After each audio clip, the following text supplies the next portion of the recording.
Samtang balita dito sa gawas sa nasod, US President Donald Trump ni kanselar na sa military strike sa Amerika human giingon nga adunay kalambuan sa negosasyon tali sa Iran. Straight to the point. Atong miaging adlaw mga sukindig paminaw ni ingon si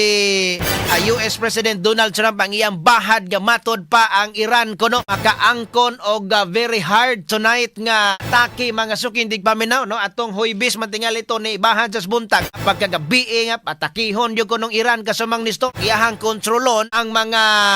kanang na ang mga oil